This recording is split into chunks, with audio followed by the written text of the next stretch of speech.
t'adorer. Je veux t'adorer. Je veux t'élever. Je veux t'élever. Est-ce que nous pouvons acclamer le Seigneur notre Dieu ce matin? Est-ce que nous sommes dans la joie d'être dans sa présence? Est-ce que nous pouvons chanter encore que tous les autres noms disparaissent?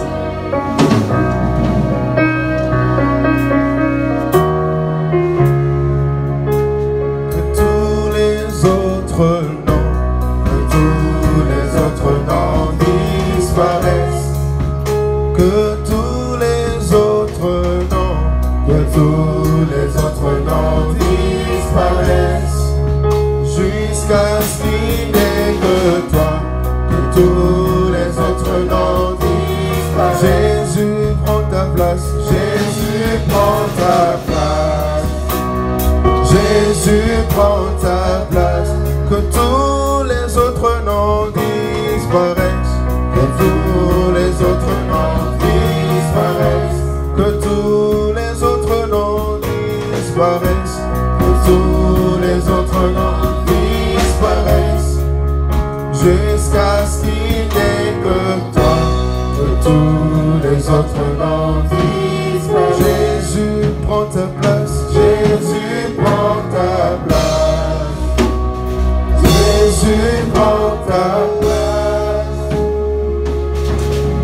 Acclamons le Seigneur notre Dieu. Ce matin, que tous les autres noms qui t'empêchent d'avoir la gloire de Dieu disparaissent dans ta vie au nom de Jésus. Seigneur, dès le commencement, tu as parlé aux hommes. Et nous sommes là ce matin pour t'écouter. Rien de moi, mais que tout soit pour ta gloire. Au nom de Jésus que nous avons ainsi prié. Amen. Amen. Amen. Voilà, tu peux faire un bon sourire à ton voisin de gauche et de droite. Dis-lui, c'est l'ascension. Christ est monté au ciel. Ne sois pas timide. Dis-le à ton voisin. Aujourd'hui, nous célébrons l'ascension de Christ. Nous sommes dans la joie ce matin. Les dimanches passés, on nous a parlé, avec l'ancien Justin nous a parlé sur le choix du compagnon. Le 13, c'était le 40e jour après la mort de notre Seigneur et Sauveur Jésus-Christ. Nous savons que 40 jours après la résurrection du Christ, nous célébrons l'ascension. Et 50 jours, les 50e jour, donc c'est-à-dire 10 jours après l'ascension, c'était la Pentecôte. Donc le dimanche prochain, nous allons venir encore en ces lieux pour fêter et célébrer la Pentecôte. Les chrétiens que nous sommes, nous ne devons pas ignorer ces choses. Parce que la foi que nous confessons tire ses racines dans ces vérités. Christ est monté au ciel. C'est un événement qui ne doit pas passer inaperçu. C'est un événement qu'on ne peut pas mettre aux oubliettes. Mais nous devons parler de cela. Nous devons rappeler le peuple de Dieu les vérités concernant l'ascension de Christ. Les vérités concernant la Pâque. Les vérités concernant la Pentecôte. Car en Israël, il y a 7 grandes fêtes dont la Bible nous en parle. Mais parmi les 7, il y en avait 3 qui sont des solennités. La Pentecôte, la Pâque, pardon, la Pentecôte et la fête du tabernacle. Dis à ton voisin, est-ce que tu connais la fête du tabernacle?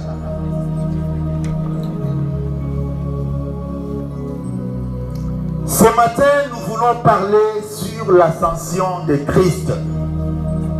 L'ascension, par définition, veut dire tout simplement action de s'élever, de monter. Aujourd'hui, pour ceux qui n'ont pas la foi, ne comprennent pas ces choses.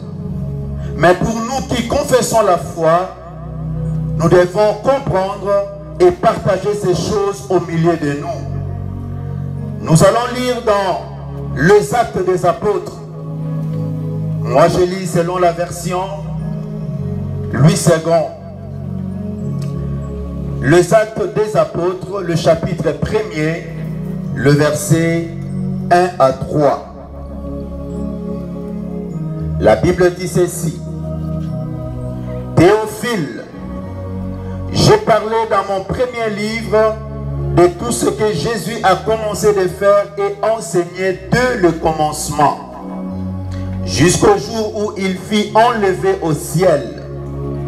Après avoir donné ses ordres par le Saint-Esprit aux apôtres qu'il avait choisis, après qu'il eut souffert, il leur apparut vivant et leur en donna plusieurs preuves, se montrant à eux pendant 40 jours et parlant des choses concernant le royaume de Dieu. Acclamons la parole du Seigneur.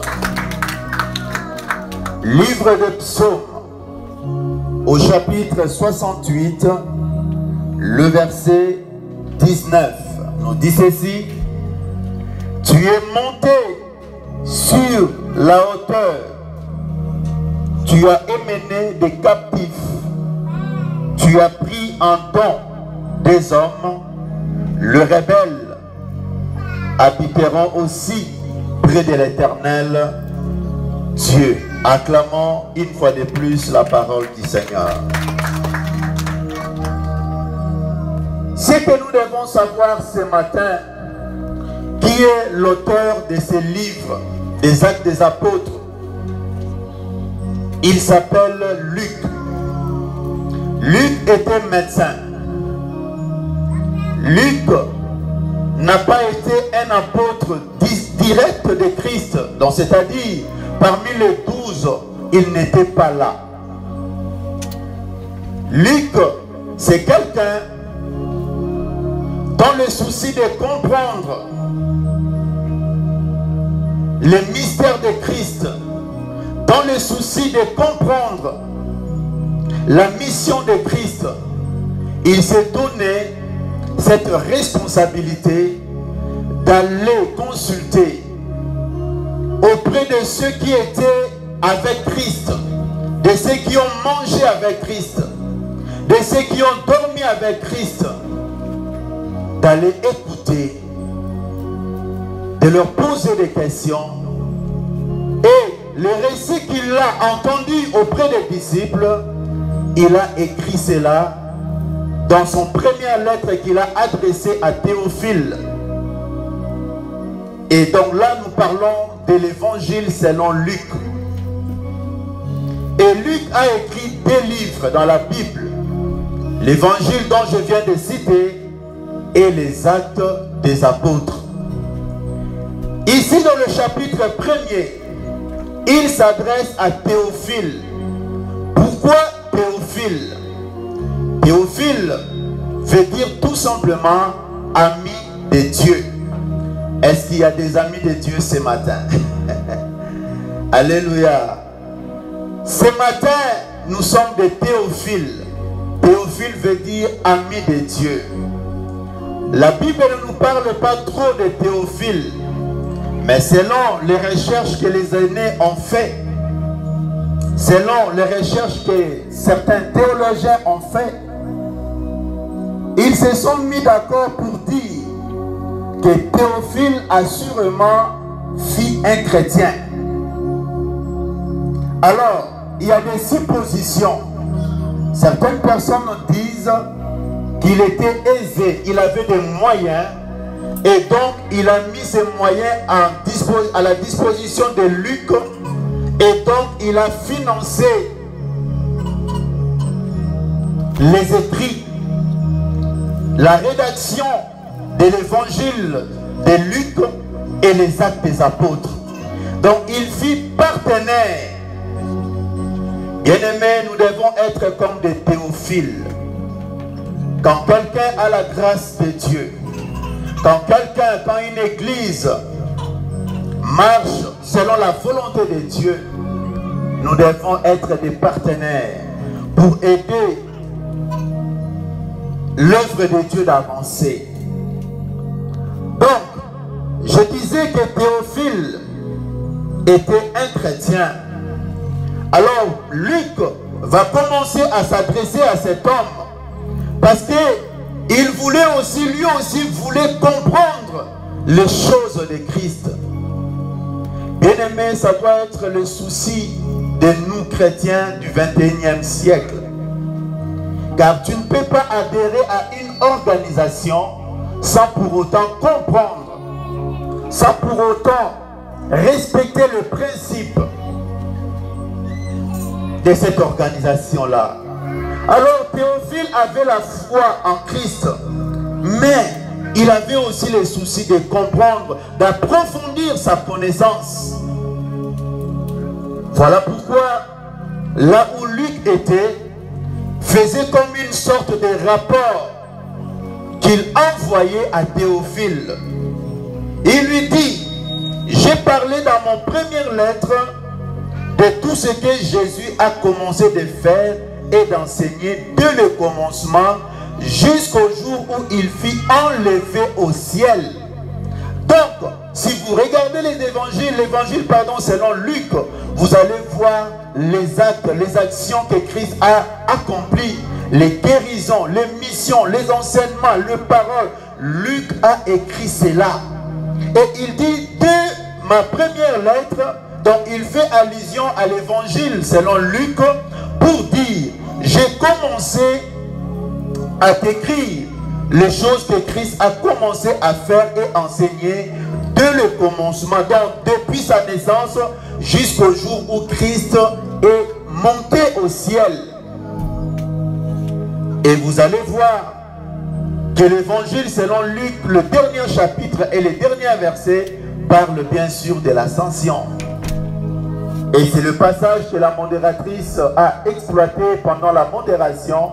Pendant qu'il montait, il le bénissait. Et pour eux, ils étaient dans l'admiration.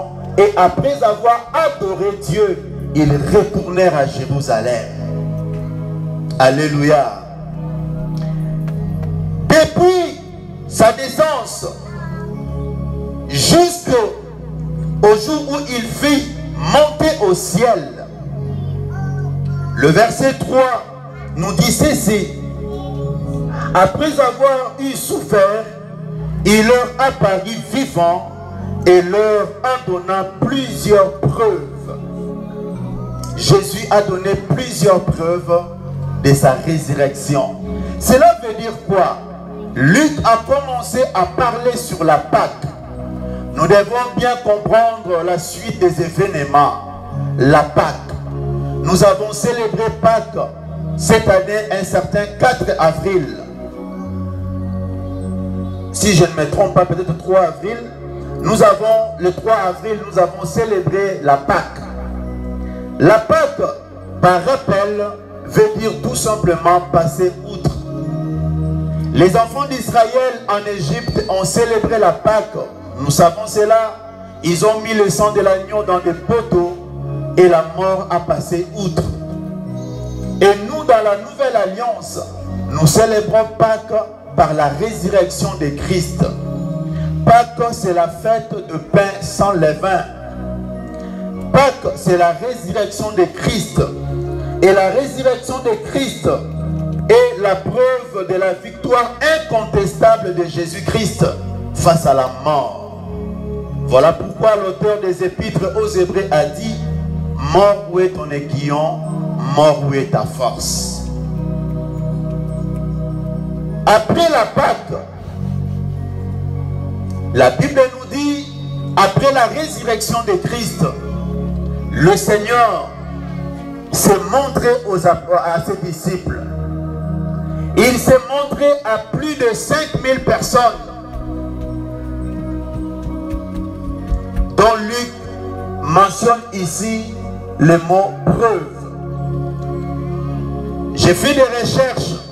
Ces mots ne figurent qu'une fois dans le Nouveau Testament, une seule fois. Preuve. Pour dire que la résurrection de Christ était réelle. Ce n'était pas du mensonge. Il y avait des choses qui attestaient que Christ était vivant. Les apôtres l'ont vu. Ils l'ont touché.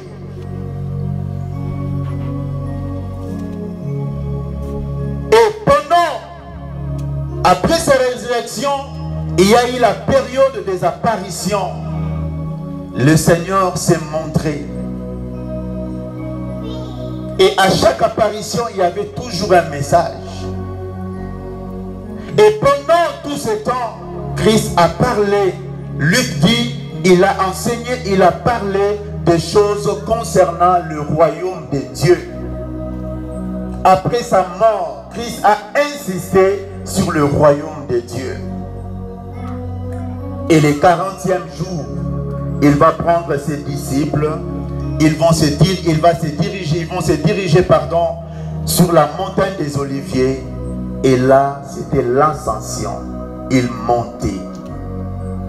Les disciples l'ont vu monter au ciel. David était aussi prophète. Dans le chapitre 68 du psaume, le verset 19, il avait déjà prophétisé en avance pour dire que Christ monterait au ciel. Tu es monté au ciel et par ta montée, le rebelle aussi, ceux qui n'avaient pas la foi, ceux qui ne connaissaient pas Dieu, ceux qui n'étaient pas attachés à Dieu, les rebelles pourront avoir une place près de Dieu. Amen, amen. Ceux qui ne connaissaient pas Dieu pourront avoir une place. David avait prophétisé cela plusieurs années. Et Luc vient nous rendre compte que cet événement s'est accompli. L'ascension de Christ. Nous devons savoir que l'ascension de Christ est un fait réel, comme je l'ai dit tantôt. Mais l'ascension de Christ est aussi un scandale pour ceux qui n'ont pas la foi. Pour ceux qui ne s'attachent pas à Dieu. C'est comme un scandale. Jésus savait cela. Voilà pourquoi dans l'évangile selon Jean, au chapitre 6, le verset 62 en particulier, Christ dit, si le verset 57 si vous commencez à 57 jusqu'à 62, Christ dit à ses disciples, parce qu'ils étaient en ce moment-là au nombre de 120, il leur a dit, celui qui ne boira pas mon sang et qui ne mangera pas ma chair n'aura pas la vie. Et c'était comme les gens trouvaient Christ comme un sorcier. Comment il peut nous dire de manger sa chair et de boire son sang? Mais les choses que Christ disait, c'était des choses spirituelles. Et le Seigneur dit maintenant au verset 62, si mangez mon sang, mangez ma chair, boire mon sang est scandaleux pour vous. Et si aujourd'hui vous voyez le Fils de l'homme monter et s'asseoir à la place où il était avant, comment vous allez prendre cela? Le Seigneur savait que son ascension va provoquer aussi un scandale. Un scandale pour ceux qui n'ont pas la foi. Mais va nous pousser dans une attitude d'admiration et d'adoration pour ceux qui ont la foi et pour ceux qui s'attachent au Seigneur. Voilà pourquoi la Bible nous dit, pendant qu'ils montaient et ils bénissaient les apôtres ont adoré Dieu. Ils ont adoré Jésus.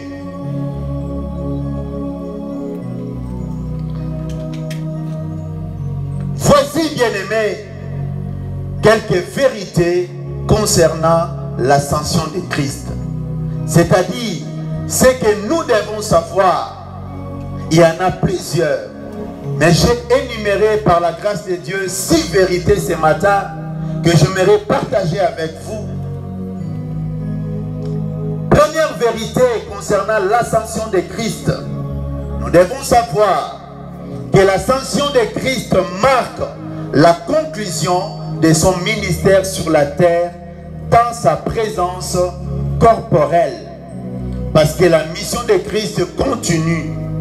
Mais dans sa forme corporelle, sur la terre, l'ascension marquait la fin de sa mission.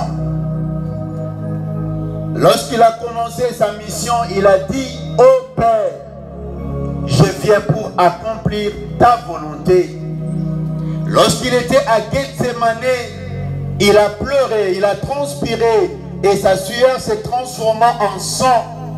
Il a dit, s'il était possible, Père, que tu ôtes cette coupe au-devant de moi, mais toutefois, non pas ce que je veux, mais ce que toi tu veux. Christ avait une mission. Et donc, après avoir accompli la mission, et lui-même à la croix, il a dit, tout est accompli. Puisque tout est accompli, pourquoi il va encore rester sur la terre? Donc, il devait retourner. Voilà pourquoi il est monté au ciel. Donc, l'ascension de Christ marque la conclusion de sa mission. Bien sûr, en forme corporelle sur la terre. Parce qu'il a dit, tout est accompli. Tout ce que les prophètes ont dit à son sujet était accompli. Tout ce qu'il devait faire selon la volonté de Dieu était accompli. Ça, c'est la première vérité. Comme tout est accompli, tu dois être dans la joie. Tu dois bénir tous les jours le Seigneur, ton Dieu. Parce que David avait vu déjà et avait prophétisé dans le chapitre 68, le verset 19, même les rebelles vont demeurer près de Dieu. Donc, si un rebelle qui se répand et décide de changer son attitude et sa position, aura bien sûr une place à côté de Dieu. Est-ce que nous pouvons acclamer le Seigneur notre Dieu? Il y a une place pour le pécheur qui se répand. Il y a une place pour le pécheur qui décide d'arrêter son péché. Il y a une place pour le pécheur qui décide d'abandonner le péché chéri et de se tourner vers Dieu, vers son Créateur. Dieu lui assure une place. Voilà pourquoi Christ est monté vers le ciel. Deuxième vérité, l'ascension de Christ indique son exaltation à la droite du Père. Lui-même a dit cela dans le chapitre 6 de l'évangile selon Jean. Si vous voyez aujourd'hui le Fils de l'homme monter au ciel et occuper la place qu'il avait avant, ça vous ferait quoi? Christ en montant au ciel, c'était son exaltation. Son exaltation. Vous savez, il est né dans une crèche. Il est né dans une ville que les gens ne considéraient même pas. Où les gens disaient, qu'est-ce que des pains peut sortir de cette ville? Lui qui était Dieu. Il est né. Il n'était pas dans une belle hôpital. Il a mangé avec les gens simples. Les gens l'ont minimisé. Il a accepté la mort. Et même les gens ont dit, comment un roi peut mourir de la sorte? Les gens l'ont minimisé.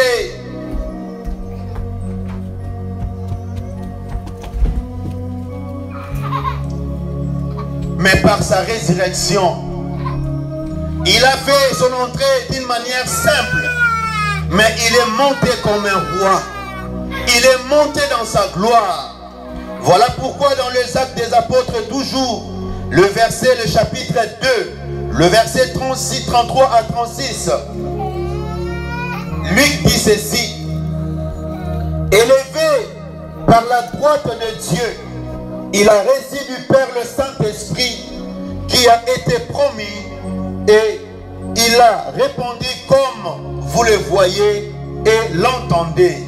Car David n'était point monté au ciel, mais il dit de lui: le Seigneur a dit à mon Seigneur, assis-toi à ma droite, jusqu'à ce que je fasse de tes ennemis ton marchepied.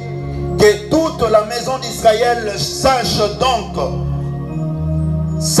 avec certitude que Dieu a fait Seigneur et Christ, c'est Jésus que vous avez crucifié. Que Dieu a fait Seigneur et Christ, c'est Jésus que vous avez crucifié. Là, c'était Pierre qui a pris la parole le jour de la Pentecôte. Amen, amen. Et là, la Bible nous révèle que Jésus, en montant au ciel, il est allé s'asseoir à la droite du Père. Il est allé s'asseoir à la droite du Père. Ce n'est pas n'importe quelle place, pas à gauche, mais à sa droite. Christ, en montant au ciel, comme je l'ai dit, indique son exaltation à la droite du Père. Il occupe désormais une place de choix auprès de Dieu. J'ai dit, il est venu dans ce monde d'une manière simple. Mais le Christ, le Jésus que nous avons connu à sa résurrection n'était plus le même Jésus. Il était le Christ de Dieu. Voilà pourquoi même les disciples, lorsqu'ils ont voulu les toucher, il leur a dit: ne me touchez plus jusqu'à ce que je monte auprès de mon Père. Jésus est dans sa gloire. Le Jésus que le monde a parlé du charpentier n'est plus le même Christ qui est assis à la droite du Père. Il est rempli de gloire. Les 24 vieillards se prosternent. Les anges de Dieu l'adorent nuit et jour. Il est là pour intercéder pour toi et pour moi. Christ est entré dans sa gloire. Christ est entré dans sa gloire. Il est assis à la droite du Père.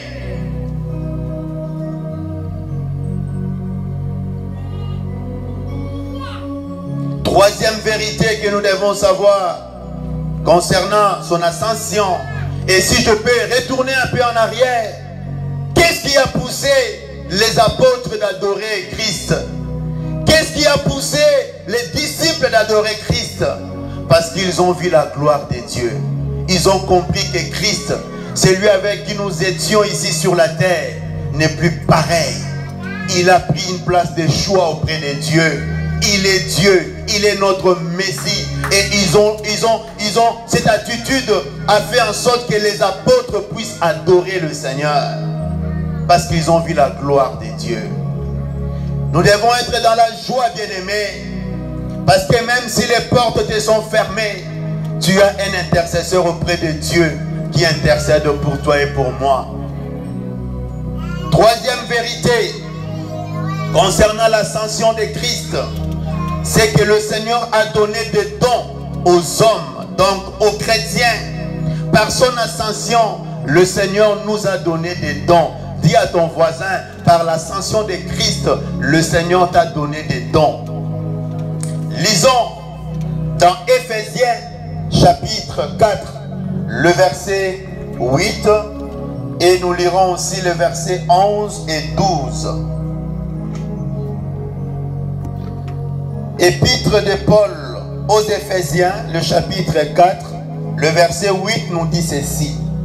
C'est pourquoi il est dit, étant monté en haut, il a émené des captifs et il a fait des dons aux hommes. Il a émené des captifs et il a fait des dons aux hommes. Il là, c'est qui? C'est le Christ.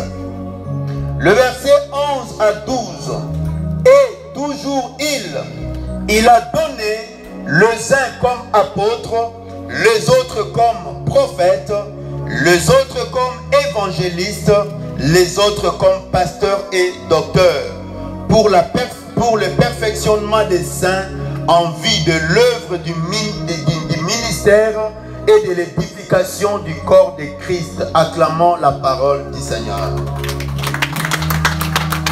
Aujourd'hui, l'Église doit s'estimer heureux parce que dans l'Église, Dieu a choisi des hommes et a donné des dons, les ministères, dans lesquels chaque bien-aimé pourra tirer parti du don, de la bénédiction que Dieu a donnée à leurs frères ou à leurs sœurs.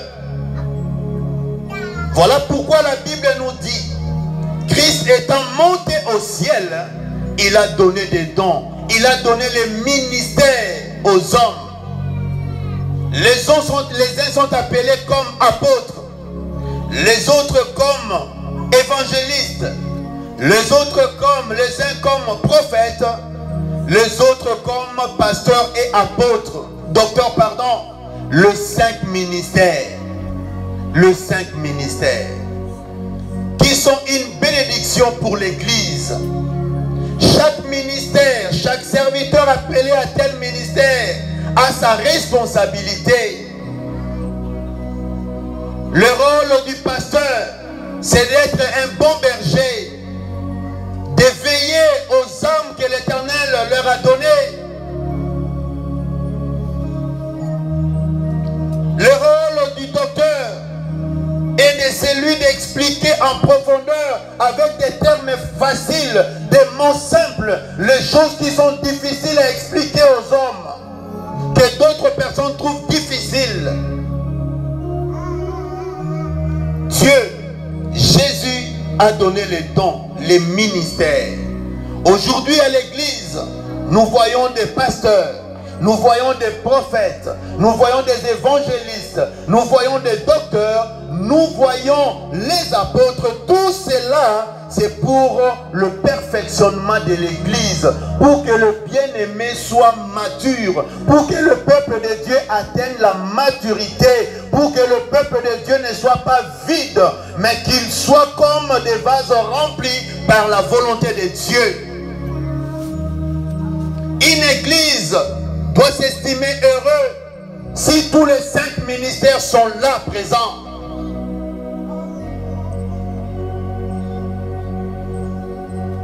Christ a donné les dons. Aujourd'hui, si je peux me tenir devant vous pour prêcher, je me souviens que Christ est monté au ciel et m'a fait grâce d'apporter la parole. Toi qui as un don spirituel, toi qui as un ministère, souviens-toi du Christ ton Seigneur. Amen, amen. 4e vérité, je cours derrière le temps. L'ascension de Christ nous enseigne quoi? L'ascension de Christ, nous lirons dans l'évangile selon Jean, au chapitre 14, le verset 1 à 6. L'évangile selon Jean, au chapitre 1er,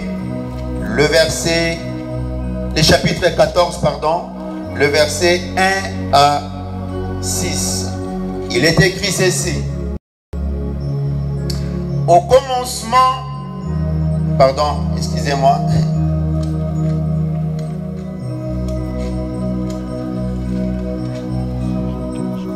Que votre cœur ne se trouble point. Croyez en Dieu et croyez en moi. Il y a plusieurs demeures dans la maison de mon Père. Si cela n'était pas, je vous l'aurais dit. Je vais vous préparer une place. Tu peux souligner cela dans ta Bible. Je vais vous préparer une place. Et lorsque je m'en serai allé et que je vous aurai préparé une place, je reviendrai et je vous prendrai avec moi, afin que là où je suis, vous y soyez aussi. Vous savez où je veux, mais vous en savez le chemin.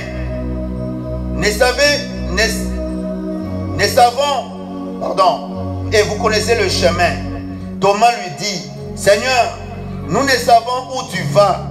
Comment pouvons-nous en savoir le chemin? Jésus lui dit, je suis le chemin, la vérité et la vie. Nul ne vient au Père que par moi. Acclamons la parole du Seigneur. Vous voyez, Jésus dit que votre cœur ne se trouble point. Parce que là, il était en train d'expliquer aux disciples, aux apôtres, qu'ils devaient mourir. Qu'il est avec eux juste pour un temps. Et Jésus étant Dieu, il a vu que les disciples commençaient à se stresser. Ils commençaient à se poser plusieurs questions. Voilà pourquoi dans le verset 1er du chapitre 14 de l'évangile selon Jean, il leur a dit que votre cœur ne se trouble point. Même si je suis parti, même si je ne serai plus physiquement avec vous, que votre cœur ne se trouble point.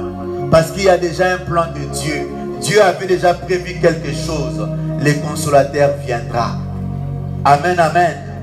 Le mot qui traduit consolateur en grec veut dire tout simplement quelqu'un de la même nature que moi.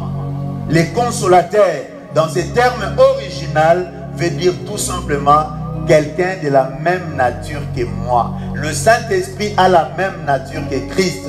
Nous allons parler de cela lorsque le dimanche prochain, quand nous allons, par la grâce de Dieu, parler de la Pentecôte. Amen, amen. Donc, ne vous agitez pas, ne vous troublez point. Croyez seulement en moi et croyez en Dieu. Parce qu'il y a plusieurs demeures dans la maison de mon Père.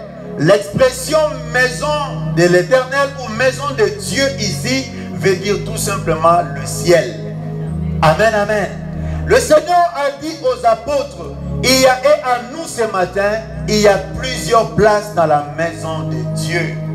Voilà pourquoi je retourne toujours dans le psaume 68. David a dit, tu as émené et auprès de toi, en montant au ciel, tu as pris même des rebelles. Il y a plusieurs places. Chacun a sa place. La quatrième vérité concernant l'ascension de Christ, c'est que le Seigneur Jésus a ouvert le chemin.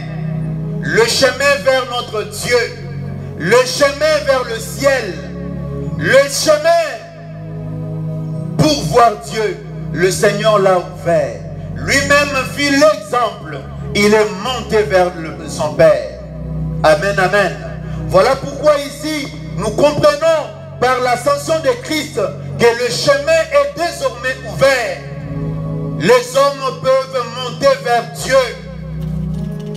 Celui qui croit en Jésus-Christ, nous devons savoir cela, progresse lentement vers la vérité et la vie. Alors celui qui progresse lentement vers la vérité et la vie a le chemin grandement ouvert. Il verra Dieu, il s'assoira dans la présence de Dieu parce que Jésus a ouvert le chemin. Jésus a ouvert le chemin. Et tous ceux-là qui croient en Dieu ont l'espérance, ont l'espoir qu'un jour, ils vont demeurer dans la présence de Dieu. L'ascension de Christ nous annonce que Christ a désormais ouvert le chemin.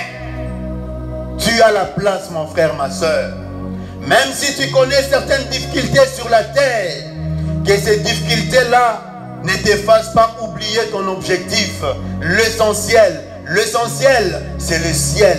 L'essentiel, c'est que tu as une place auprès de ton Dieu. L'essentiel, c'est que la maison de ton Père est prête à t'accueillir. L'essentiel, c'est que ton Père a ouvert grandement ses bras, ses mains pour t'accueillir et te donner une place de choix. L'essentiel, ce n'est pas les manger et les boire. L'essentiel, ce n'est point les bénédictions dans ce monde. L'essentiel est que tu sois dans une place de choix que ton Père, ton Dieu te placera. Christ a ouvert le chemin. Christ a ouvert le chemin. Christ a ouvert le chemin. Et nous devons être dans la joie. Voilà pour à cause de cette vérité que les disciples ont adoré Jésus parce qu'ils étaient dans la joie. Dorénavant, désormais, le chemin était ouvert. Et nous devons savoir que tous les jours, nous montons vers Dieu par nos prières. Celui qui prie avec son cœur, celui qui prie efficacement, celui qui prie avec sa foi, il demeure, il monte dans la présence de Dieu par la foi. Lui-même, l'apôtre Paul a dit, je connais un homme, il y a de cela plus de 14 ans, il fut enlevé et Dieu l'a fait monter jusqu'au 3e ciel. Il parlait de lui-même. Il ne voulait pas dire, moi Paul, je suis monté jusqu'au 3e ciel, j'ai vu Dieu.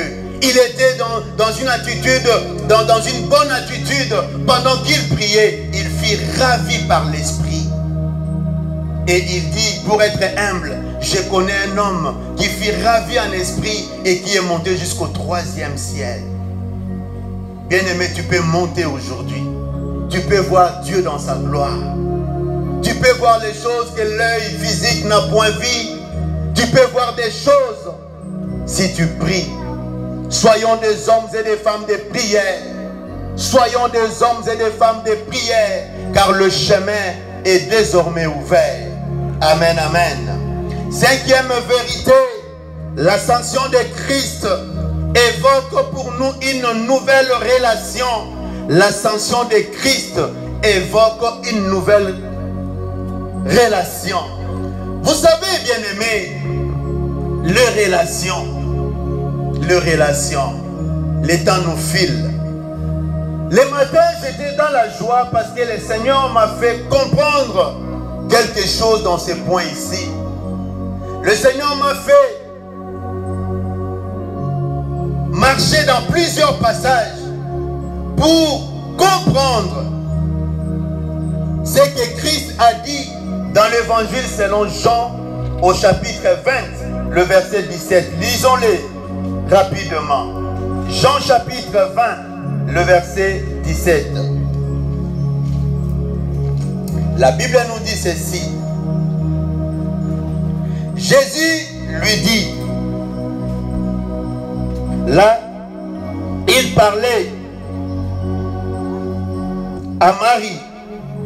Jésus lui dit, ne me touche pas, car je ne suis pas encore monté vers mon Père, mais va trouver mes frères et dis-leur, je monte vers mon Père et votre Père, vers mon Dieu et votre Dieu, vers mon Père et votre Père, vers mon Dieu et votre Dieu. Mais là, ce n'est pas encore le point essentiel.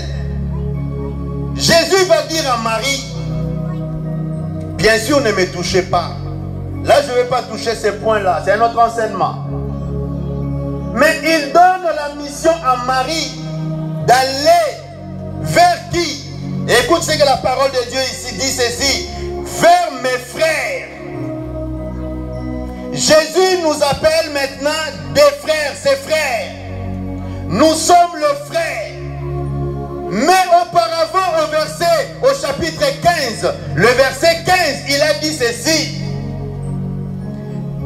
Je ne vous appelle plus serviteur. Parce qu'un serviteur, vous savez, il ne partage pas le secret avec son maître. Un serviteur est là pour obéir. Tu lui donnes des ordres et il obéit. Mais il n'entre pas dans l'intimité de son maître. Il ne partage pas le secret avec son maître. Jésus, lorsqu'il a choisi les apôtres, les disciples, il les appelait serviteurs. Après un moment d'enseignement, après un moment d'intimité, il leur a partagé des vérités. Il leur a parlé du royaume de Dieu. Toujours dans le chapitre 15, le verset 15, ils changent leur statut, ils changent de relation. Il dit, je ne vous appelle plus serviteur, je vous appelle ami. Parce qu'un ami a le droit d'écouter et de partager secrets avec son ami. Avec un ami, on ne cache rien. On lui dit des vérités. On lui explique des choses qui nous sont chères. Mais à la résurrection de Christ, après la Pâque, le jour où le temps était arrivé pour l'ascension, Christ va dire à Marie, va dire à mes frères, là il change encore la relation, il change encore leur statut. Il dit, vous n'êtes plus des amis, vous êtes maintenant mes frères. C'est-à-dire, vous faites partie de la même famille. Nous sommes tous de la même famille. Nous avons tous Dieu comme Père. Vous n'êtes plus des amis. Vous êtes membres de la famille de Dieu. Est-ce que quelqu'un a compris ces choses? C'est-à-dire, tu ne peux pas aujourd'hui rester statu quo dans ta relation avec le Seigneur. Tu dois progresser.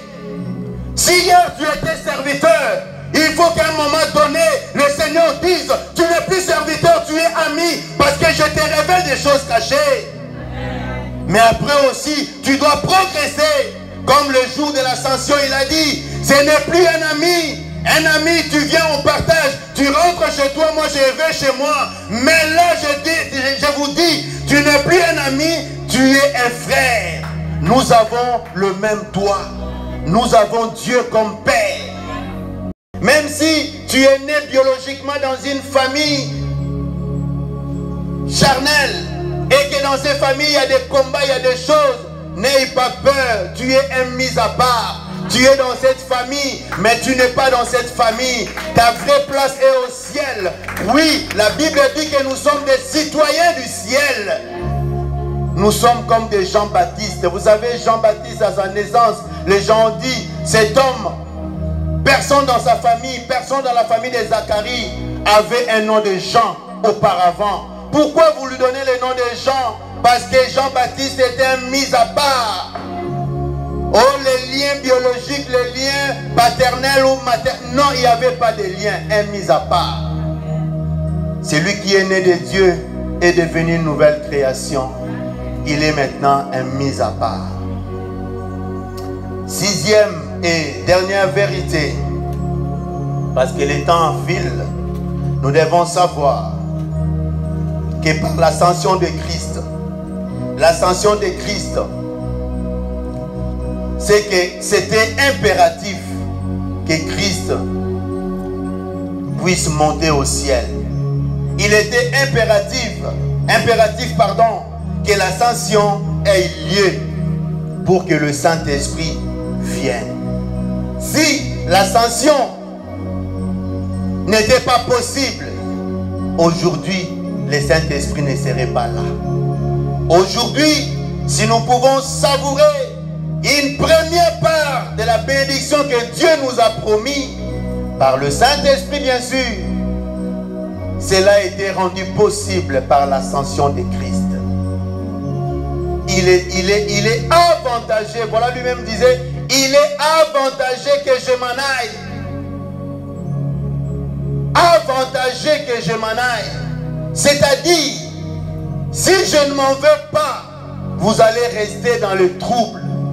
Si je ne m'en veux pas, vous allez connaître des choses trop bizarres et compliquées. Alors il est avantagé que je m'en aille, afin que les consolateurs viennent. J'avais dit tantôt, le mot d'origine qui traduit le mot consolateur veut dire tout simplement quelqu'un de la même nature que moi.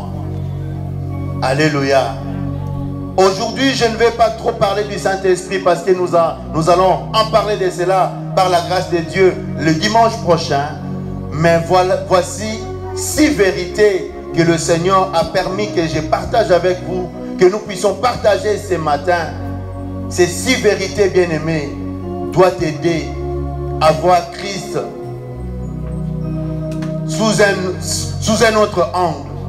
De voir Christ comme le Messie promis par Dieu. De voir Christ comme ton sauveur. De voir Christ comme ton libérateur. De voir Christ comme le Dieu qui est assis à la gloire. Voici les vérités, bien-aimées.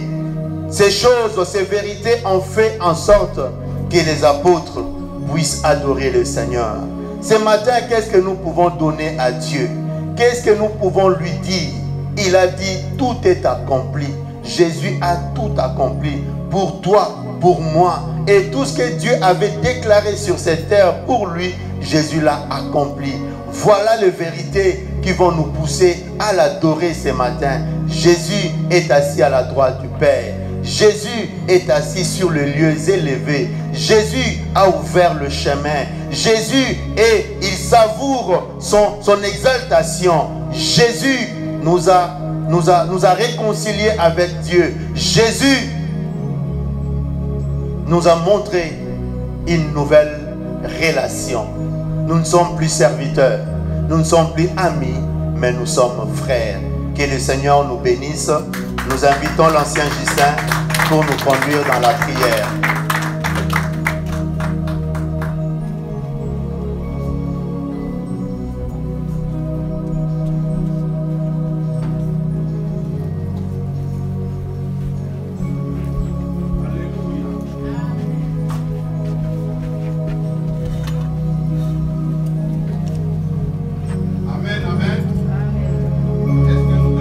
Où nous sommes vivants.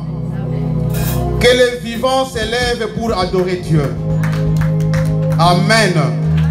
Que les frères de Jésus et les sœurs de Jésus puissent s'élever. Je veux que ce matin, ou je souhaite, ce matin,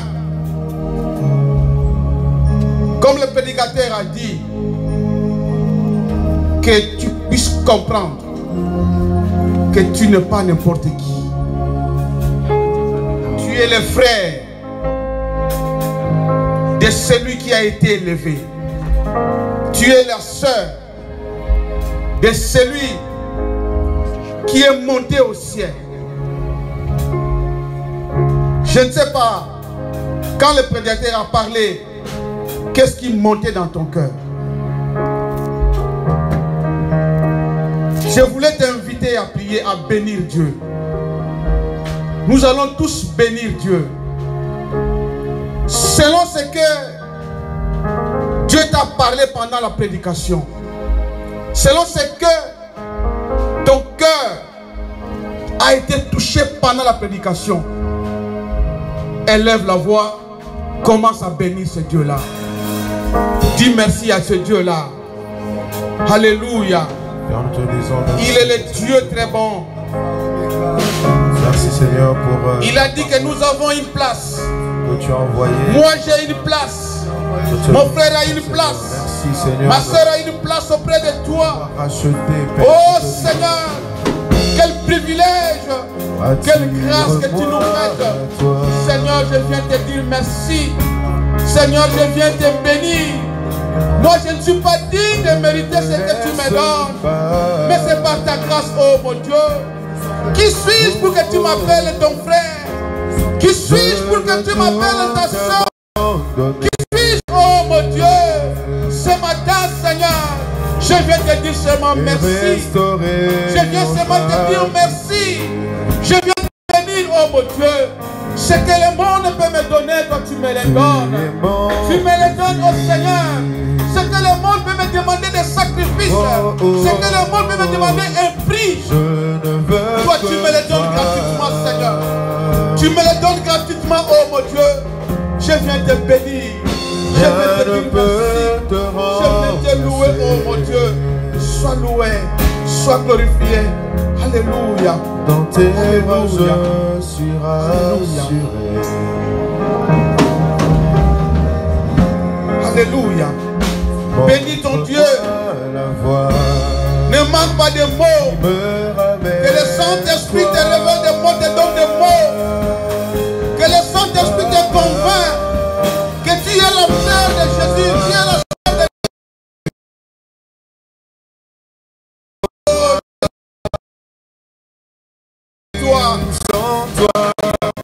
Sans toi, je ne peux vivre. Tu es tout pour moi.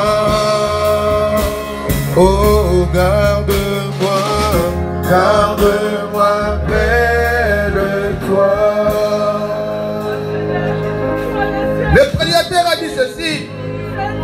En lisant Éphésiens, je reprends Éphésiens.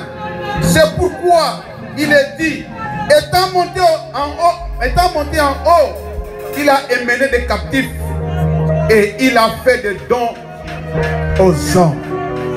Il a émené des captifs. Dans Psaume 68, il dit qu'il y a encore la possibilité que les rebelles, que les pécheurs se retrouvent à côté de Dieu, se retrouvent avec Jésus-Christ. Mais à condition que les rebelles se répandent. Il y a cette possibilité, comme le prédicateur a dit, par l'ascension de Christ, la voie est ouverte. Cette voie avait commencé déjà à la mort de Jésus. Quand le voile du temple s'est déchiré, le voile s'est déchiré et tout le monde peut accéder maintenant auprès de Dieu. Et quand il est monté, la voie s'est encore ouverte grandement. Alléluia. Que le Seigneur nous verra ces choses-là. C'est pourquoi nous allons dire à Dieu de nous pardonner. Parce que c'est possible. Le pardon est rendu possible. Tout était accompli. Ne regarde pas la grandeur de ton problème. Ne regarde pas la grandeur de ton péché. Nous allons tous nous humilier devant Dieu. La suite est possible. Nous allons faire la paix. Il était pardonné. Dieu a dit, je suis un captif. Je suis rebelle. Je suis rebelle, Seigneur. Mais ce matin, Dieu est en train de me rassurer que la voie est ouverte pour moi, rebelle. Que la voie est ouverte pour moi, rebelle. Qu'il y a encore une possibilité que je me retrouve, Seigneur, dans le ciel avec toi, oh Jésus. Tu as rendu le pardon possible. Seigneur, je viens auprès de toi. Seigneur, je viens reconnaître que je ne suis qu'un rebelle. Je ne suis qu'un rebelle. Je ne suis qu'un rebelle. Seigneur, pardonne-moi. Pardonne ma rébellion. Pardonne ma rébellion. Pardonne mon ignorance. Pardonne-moi, Seigneur, de n'avoir pas compris tes paroles, de n'avoir pas compris ta mission auprès de moi. Tu es venu aussi pour moi. Je n'avais pas compris ta mission auprès de moi.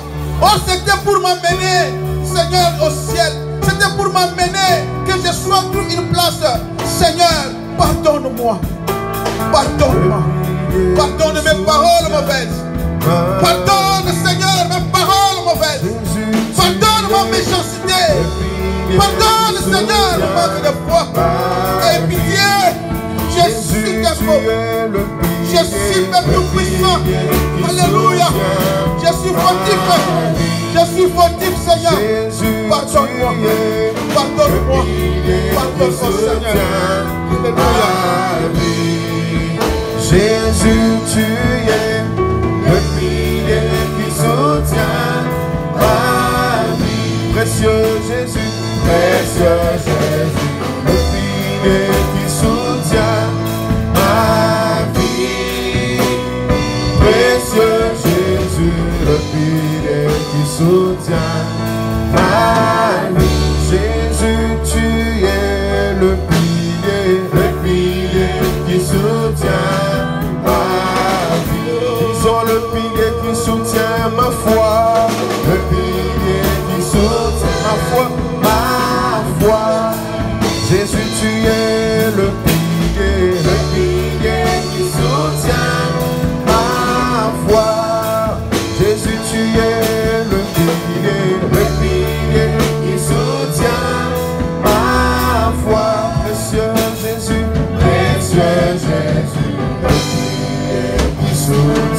oui, c'est lui qui nous soutient. Dans notre faiblesse, il nous soutient.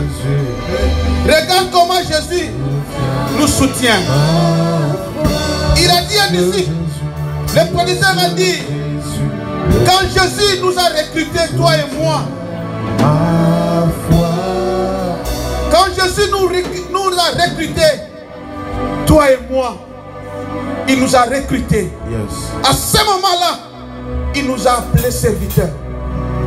Mais un un moment, après un petit temps seulement de marche avec Jésus, il a dit que nous sommes ses amis. Il nous a révélé que nous sommes des amis. Mais à l'ascension, il dit que nous sommes des frères. Il est dit. Mon frère, ma soeur, il dit que c'est possible de nous retrouver. C'est pourquoi ce matin nous sommes de prier. Tu dis, Seigneur, tu m'as pardonné, mais fais de moi vraiment un frère. Comme toi tu l'as dit, c'est ta parole qui le dit. Tu as dit, va dire à mes frères, Seigneur, fais de moi ton frère. Seigneur, fais de moi ton frère. Seigneur, fais de moi ton frère. Élève la voix maintenant. Parle à ton Dieu, alléluia. Tu te fais de toi son frère. Tu te fais de toi sa soeur. Alléluia. Alléluia.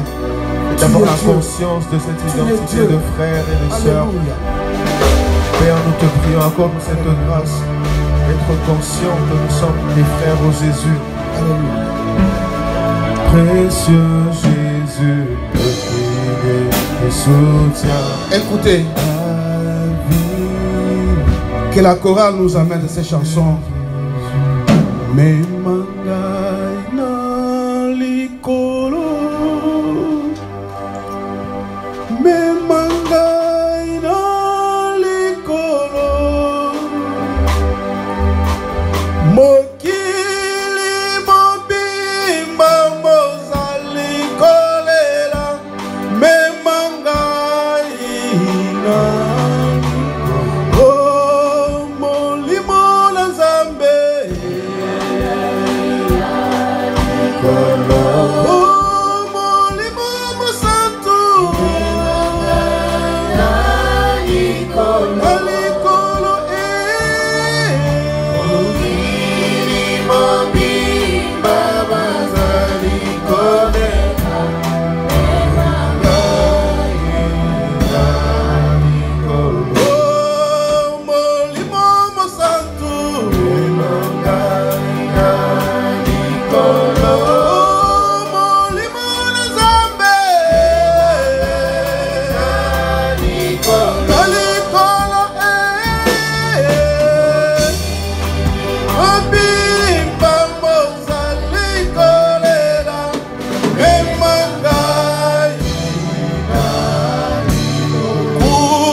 creating day and night, turning darkness into light.